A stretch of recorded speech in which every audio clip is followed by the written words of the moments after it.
আলাইকুম। ওয়ালাইকুম সালাম। আসসালামু আলাইকুম। ওয়ালাইকুম আসসালাম। কেমন আছেন ভাই? হ্যাঁ, আছি ভালো। আপনি ভালো? এই তো আলহামদুলিল্লাহ ভালো। আপনার নাম যেন কি? আমার নাম স্বপ্না। স্বপ্না। কোথায় থাকেন আপনি? নোয়াখালী রামগঞ্জ। পরিবারে কে কে আছে আপনার? আমি আছি, আমার ছেলে আছে আর আমার দাদি আছে। বিবাহিত আপনি? হুম, বাচ্চা সহ তো ছবি পাঠাইছেন আপনার? জি। বাচ্চাটা কিউট আছে। তো বাচ্চার বাবা কোথায়? মারা গেছে। তাহলে পরিবারে কে কে আছে? আমি, আমার ছেলে আর আমার দাদি। আপনি, আপনার ছেলে, আপনার দাদি? জি। আহ, সংসার চালায় কি আপনার? আমি মানুষের বাড়ি কাজ করি।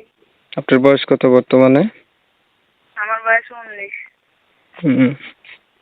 এই যে প্রতিবেদন আইছেন, কেন আইছিলেন? একটা ভালো মনের মানুষের উদ্দেশ্যে, যে আমি দায়িত্ব নিতে পারবে, আমার বাবুটার দায়িত্ব নিতে পারবে, সেরকম মানুষ। আগে আর কখনো ভিডিও বানাইছিলেন প্রতিবেদনে? যে না, কখনো আসেনি।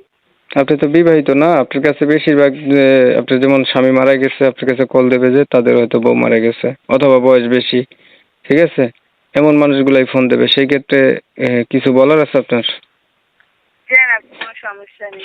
মানে বয়স বেশি হইলেও সমস্যা নাই বা বিয়ে করছে আগে এমন হইলেও সমস্যা নাই, না? যে না।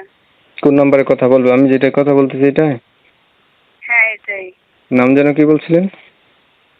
আমার নাম হুম। স্বপ্না। দর্শক শ্রোতা, আপনারা স্বপ্নের কথাগুলো শুনছিলেন। উনি হচ্ছে বিবাহিত মানুষ পাইলে ওনার কোনো সমস্যা নাই, যেমনই হোক। উনি যেহেতু বিবাহ করছিল, তো ওনার কথাবার্তা শুনে যদি আপনাদের কাছে ভালো লাগে ওনার সাথে যোগাযোগ করবেন। একটা মানুষের জন্য আসছে। নাম্বার আমি ভিডিওতে দিয়ে রাখছি। ভিডিওটা ভালো লাগলে একটা লাইক দিবেন, একটা শেয়ার দিবেন, ইমেল মেসেঞ্জারে ছড়িয়ে দিবেন। আপনাদের মতামতগুলো কমেন্টের মাধ্যমে আমরা জানাই দিবেন। চ্যানেল ভালো লাগলে সাবস্ক্রাইব করতে ভুলবেন না। অনেক সময় নিয়ে পাশে ছিলেন, সবাইকে ধন্যবাদ। সবাই ভালো থাকবেন, সুস্থ থাকবেন। আল্লাহ হাফেজ।